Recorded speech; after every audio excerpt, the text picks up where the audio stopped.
Basketball fans, welcome into Raptors Today. Akil Augustine breaking down all the latest Raptors action, as always, joined by Sherman Hamilton. And we must welcome to the team the young boy, Warren Ward. How you living, King? Good. Thanks for having me. Glad to be here. Well, we're glad to have you, but let's talk about it right now. Not the happiest of tidings in Raptors land when you talk about the upcoming schedule and what's happened of recent. The Raptors sit at 1-3, and there were a couple of games over the past week where you thought these were opportunities for a young Raptors team with a new system to steal some wins early. We're talking specifically that Chicago game that went into OT, and of course the Portland game. So, Sherm, I'll start with you, our wily vet. Which one of these games hurt more, knowing the situation the Raptors are going into, especially with Milwaukee coming into the building? Well, I think they both hurt for different reasons. I mean, that Chicago game was the wildest finish I've seen in a long time in terms of what happens under 20 seconds in regulation. The Raptors are up by 5, I think. Yep. Under 20, right at 20 seconds, and they end up heading to overtime. Then in overtime, they're up by 4 with 33 seconds to go. So both scenarios, they had the game in hand.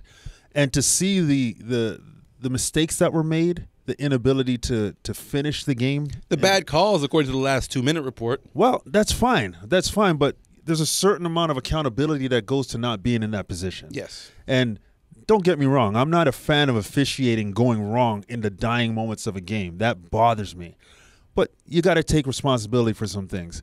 But that finish was definitely, I mean, the fouls that were called, some of the fouls that were called, you know, you don't leave your feet on a DeMar DeRozan that's a pump fake genius. Yes. That's a part of who he is. So you can't blame officials for things like that. And the guys that did it were teammates who were familiar with him from practice. 100%. So that game, to me, hurt from an execution standpoint on both sides of the basketball. And then you look at the game against Portland.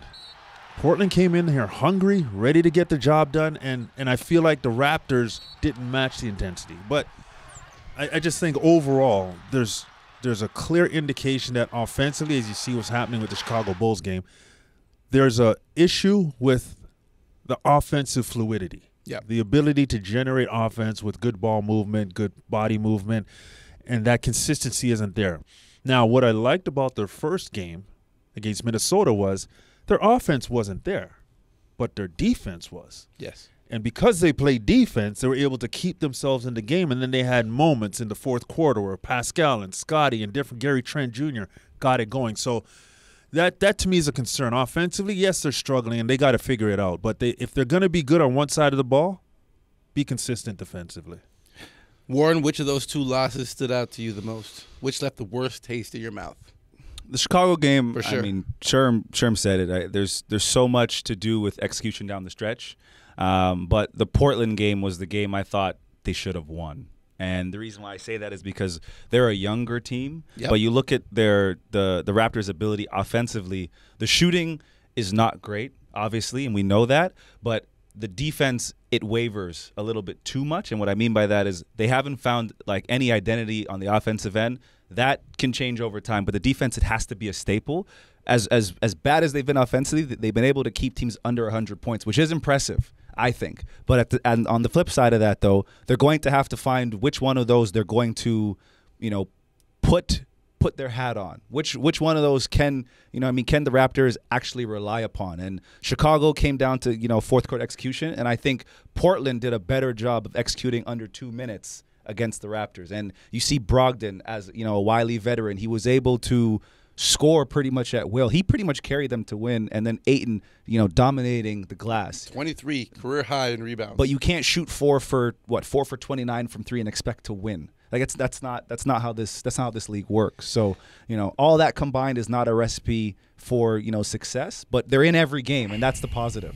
Now, should this be an expectation of a team that went through a new training camp with a new coach that the offense is going to be a little bit further behind, or is this more of a structural thing that we need to look at? Sherm, I'll start with you. Usually coming out of training camp with a new team, your offense is going to be behind your defense, and that's not unusual. So as much as we're decrying the offensive lack of execution, especially in crucial times, I came into the season expecting their offense to be a bit behind.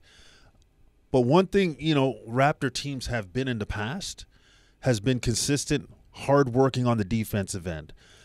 And it doesn't mean that they didn't have mistakes, but the consistency on that end of the floor really helped them out. It built confidence for them. And in a game like the Portland game and the game like Chicago, when you're not able to actually hang your hat, as Warren was saying, and be confident that you can get stops, it actually impacts your offense too, because there might be rushed plays, there might be ill-advised shots in there, some trying to make it up a bit too soon. So I just think that if their defensive consistency can be built on while they try to manufacture the offense and build the offense, I think there's a confidence level that can be achieved because they're in games. They've got to finish games. Yeah. And if you can finish it with defensive execution, getting stops, then you won't be hurting yourself if you're not offensively executing the way you want to. All right, fans, don't panic too much. The Raptors have been in these games just a couple tweaks away, hopefully, and the man responsible for those tweaks, Darko Rajakovic. How hard is it to translate into a game when there's, different plans to resist that? It is hard, but it's also like some of the things that we can control. And today in the video session and on the court, we addressed it, like playing against switches. We were not physical enough. We did not look to slip. We were coming way too high to set screens. Like our angles of screens, slipping out, creating angles for passing, spacing behind that is what we control and what we need to do better job of. Pace in a half court also starts with how quickly we bring the ball up the floor. And several times we were slow in bringing the ball and starting our possession with 14, 13 seconds on the shot clock. So those are the things that we addressed this morning and talked about, and looking to improve for next game. I always, when I look at it, I see half glass full. I look on the positives, and I look what we can be and what we need to do and what's in our control. We allowed those guys last night to have 15 offensive rebounds, and that's a reoccurring problem for us, defensive rebounding. We're really good in open court and in transition, but those are 15 wasted opportunities that we didn't have a chance to go and run and then score easy. And when you have the night that actually last night we touched the paint a lot. Actually last night we had a potential assists at 70%. But when you shoot 4 from 29, everything else gets magnified. Every little defensive situation, everything on offense, everything gets magnified.